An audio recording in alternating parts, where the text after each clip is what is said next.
Quand on dit qu'on ne peut pas changer la constitution, même Dieu a modifié sa constitution.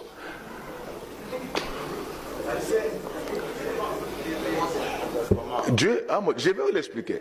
En fait, en sciences politiques, les États ont commencé autour des champs. Les États que nous voyons, c'était autour des champs, quelqu'un avait son champ, il a engagé des ouvriers, ils ont fait des enfants. Pour sécuriser leurs moissons, ils se sont dit, nous allons bâtir nos cases tout au long de nos champs. Et c'est ce qu'on appelle aujourd'hui État. Et le premier champ qui a existé, c'est le jardin d'Éden. Nous sommes dans les jardins d'Éden, où Dieu n'avait un État, avec comme démographie des personnes. Vous allez voir que Dieu n'a pas créé beaucoup d'articles au niveau du jardin d'Éden.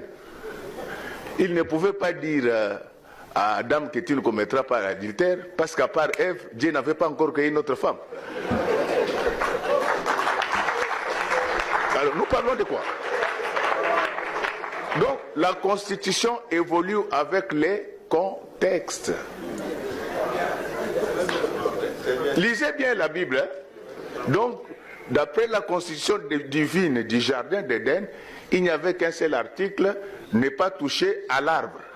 L'adultère, ça ne pouvait pas exister parce qu'il n'y avait pas d'autres femmes.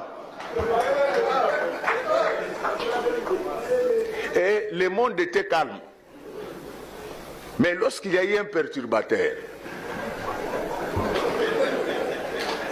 le Seigneur a dit que je dois adapter ma constitution à l'environnement. Et il a fait un grand travail, il est allé chercher, d'abord il a chassé ces gens-là, le monde est resté sans foi ni loi, sans constitution, c'était la transition. Et finalement, le Seigneur va apprendre que les gens que tu avais envoyés se sont multipliés. Il va appeler Moïse, il va dire que nous devons déverrouiller l'article 220. Et c'est à ce moment-là qu'on a eu les 10 commandements. Donc, la première constitution avait un article, la deuxième en a eu 10, et Dieu ne s'est pas arrêté là. Il gérait les affaires à partir du ciel. Quand il envoie Jésus sur la terre, Jésus trouve, chaque fois on amenait les animaux au temple, c'était sale, il les a fouettés, mais ils ne comprenaient pas. C'est ainsi que lorsque vous lisez Matthieu 5, verset 17, Jésus dit que je ne suis pas venu abolir la loi de Moïse, mais je suis venu l'accomplir. Accomplir